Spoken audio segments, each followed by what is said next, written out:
خبر شامل کریں گے جنڈ سے ہمارے نمائندہ ملک غضنفر عباس کی۔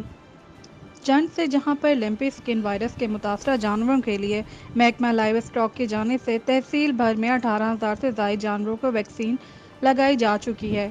محکمہ لائیو اسٹاک کے S B O doctor Muhammad Umar نے میڈیا سے بات کرتے ہوئے کہا ڈیزیز کے اس بچاؤ کے لیے ہمارے جو تحصیل جنڈ میں تقریباً 18,000 سے زیادہ جانوروں کی ویکسین ہو چکی ہے، اور جو اس بیماری سے متاثرہ جانور ہیں ہمارا سول ویٹنری ہاسپٹل جنڈ میں ان کو میڈیسن ان کے لیے مل رہی ہے۔ اور یہاں پر ایک پوائنٹ یہ ہے کہ جو جانور ہلاک ہو رہے ہیں اس بیماری سے، اس کو پراپر ڈسپوز آف کریں، اس کو پراپر طریقے سے اس کو دفن کریں، کیونکہ ڈیڈ باڈی کے اوپر جو چچڑ اور مکھی پیدا ہوتی ہے وہ مزید جانوروں کو جا کر انفیکٹ کرتی ہے۔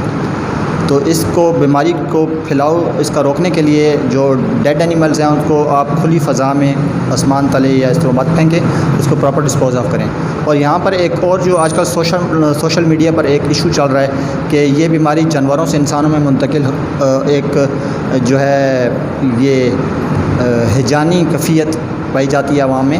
تو اس سلسلے میں میں آپ کو یہ کہنا چاہوں گا کہ یہ بیماری جو ہے یہ جانوروں سے انسانوں میں منتقل نہیں ہوتی، اور متاثرہ جانور کا گوشت کھانے سے اگر وہ قابل استعمال ہے، قابل استعمال سے مراد یہ ہے کہ اس کے گوشت میں ابھی تک اس کی چینج نہیں آیا، اس کا کوئی کلر میں یا اندر تک پینیٹریٹ نہیں کیا اور جانور ریکور ہو گیا، تو آپ اس کا گوشت بھی کھا سکتے ہیں، اور متاثرہ جانور کا دودھ پینے سے بھی انسانوں کو کوئی بھی خطرہ لاحق نہیں ہے۔